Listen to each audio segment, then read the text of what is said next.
Rubber होज। ये rubber होज का मतलब होता है एक रबर की नलिका बोलते हैं, होज को नलिका बोला जाता है, जिसमें आपका इसको प्लेन टॉप बोलेंगे,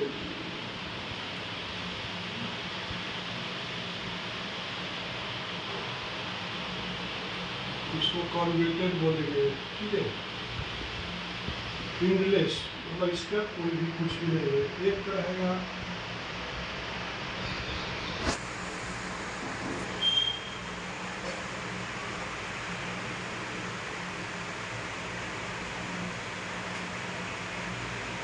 बहुत सारे ड्राइज बोलेंगे, ठीक है।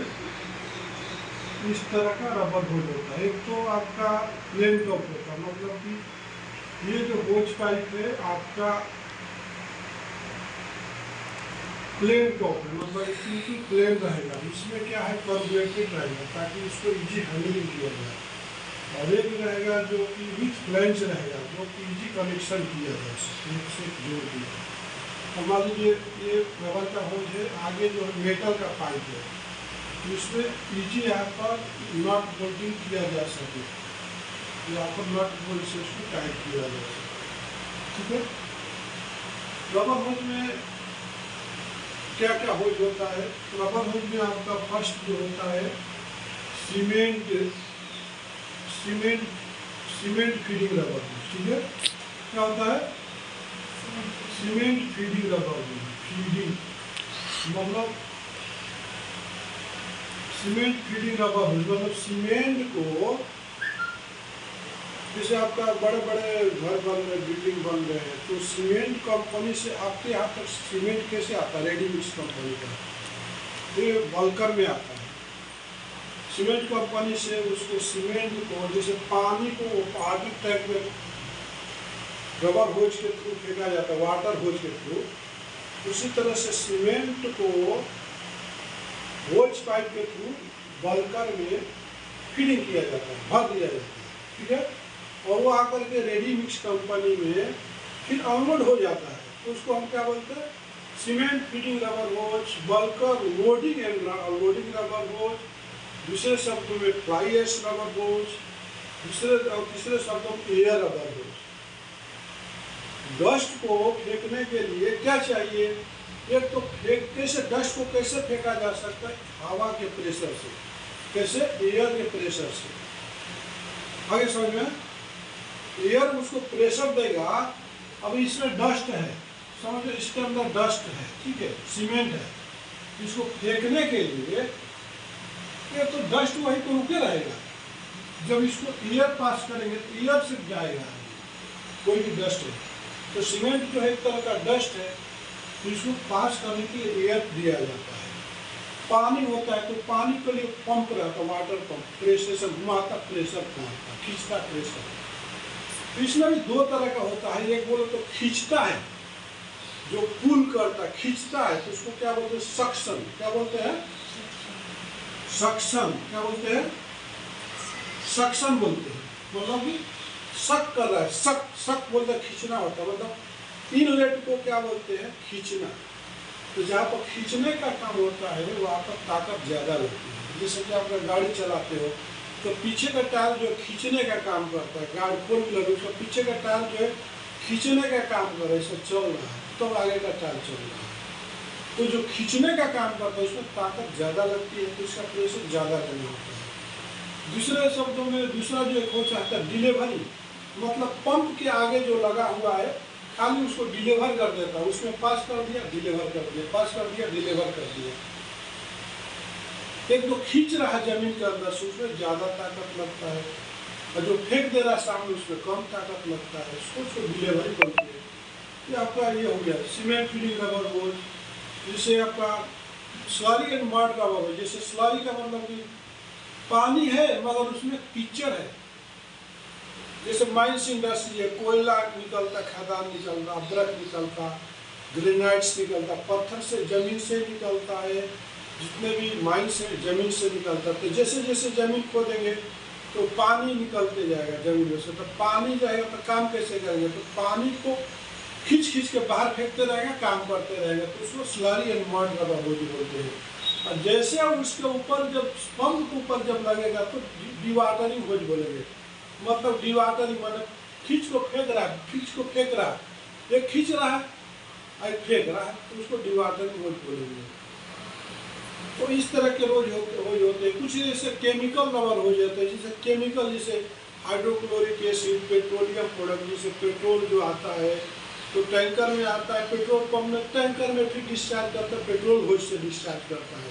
टैंकर में भर के आया तो टैंकर का मुंह खोल देंगे तो जो पावर रहता है पेट्रोल पंप उसमें कैसे फीड करेंगे, तो टैंकर होज, हाइड होज। केमिकल है, केमिकल रबर होज। एयर बोलते एयर रबर होज। तो जो जिस एप्लीकेशन के लिए बनाया जाता है उसका नाम के हिसाब से उसको बोला जाता है। जैसे एक अकाउंट्स का काम करते हैं उसको अकाउंटेंट बोलते हैं, मार्केटिंग का काम करते हैं उसको मार्केटिंग बोलते हैं, जो घर का काम करते हैं उसको हाउस वाइफ बोलते हैं, जो डॉक्टर का काम करती है वो डॉक्टर बोलते हैं, जो वकील का काम करता है वकील बोलते हैं, जो जजमेंट देता है जज बोलते हैं। तो हमारे जो आइडेंटिफिकेशन हमारे वर्क से होता है, उसी तरह से होज भी जितने हैं उनके काम के हिसाब से उनको आइडेंटिफाई किया गया है, कैटेगरी किया गया है, ग्रुपिंग किया है गया कि कौन सा किस कैटेगरी में आता है, उसके हिसाब से हमको रेट होता है, उसके हिसाब से कंस्ट्रक्शन होता है। तो आपने देखा, अब देखेंगे कि होज का जो होता है, जैसे कि आपको ये 1 इंच इक्वल टू होता है 25.4 mm। कितना? 1 इंच इक्वल टू 25.4 mm। अगर मान लीजिए कि आपको कोई पूछेगा 3 इंच का होल चाहिए मेरे को, 3 इंटू 25.4 करेगा तो कितना हो जाएगा? 76 पॉइंट समथिंग हो जाएगा। जैसे कि आपका 1 इंच में कितना, तो 25 पर, तो 3 इंच में कितना 25.4, तो कितना हो गया 76.2 mm ऐसे लिखेंगे। ओके। उसी तरह से मान लीजिए कोई पूछता है 4 इंच का चाहिए, 4 इंच का मतलब हो गया 4 इंटू 25.4, तो कितना हो गया 4 इंटू 25.4 मीन्स ये हो गया 101.6 mm हो गया। ठीक है। अगर कोई पूछेगा तो 5 इंच का होज चाहिए, होज कभी भी कोई पूछेगा इंच में पूछेगा, mm में पूछेगा, तो 5 इंच का मतलब हो गया 5 इंटू 25.4 mm, इक्वल टू कितना हो गया 127 हो गया। तो 5 इंटू 25.4 तो इक्वल टू 127 mm हो गया। ठीक है। आगे समझ में। अब कोई पूछेगा कि 6 इंच का होज चाहिए मेरे को, तो 6 इंच का मतलब कितना mm, या 6 इंच, 6 इंच का मतलब हो गया कि 25.4 mm, तो कितना हो गया 6 इंटू 25.4 बोले तो 152.4 mm हो गया। ओके। अब कोई पूछेगा कि हमको 8 इंच का होज चाहिए, 8 इंच का मतलब ये इंच है, इंच को mm में कन्वर्ट करने के लिए 1 mm इक्वल टू 25.4 mm, तो 8 इंटू 25.4 इक्वल टू कितना हो जाएगा 203.2 mm। ओके। राइट, ये आईडी हो गया। ठीक है। उसी तरह से कोई पूछेगा 10 इंच का होज चाहिए, तो 10 इंटू 25.4 तो कितना हो जाएगा 254 mm हो जाएगा। ठीक है। उसी तरह से 12 इंच का पूछेगा, तो 12 इंच इंटू 12 इंटू 25.4 तो कितना हो गया, तो 304.8 mm हो गया। उसी तरह से पूछेगा कि आपको 16 इंच का हो चाहिए, तो 16 इंच का कितना हो गया 16 इंटू 25.4, 16 इंटू 25.4 तो कितना हो गया 406.4 mm हो गया। उसी तरह से पूछेगा 18 इंच का, 20 इंच का और 24 इंच का, इतने तक होज बनता है। ठीक है। 180 इंटू 25.4 मतलब आपका कितना हो गया ये 457.2। ओके। 20 बोले तो 20 इंटू 25.4, 20 इंटू 25.4 कितना हो गया 508 mm हो गया। ओके।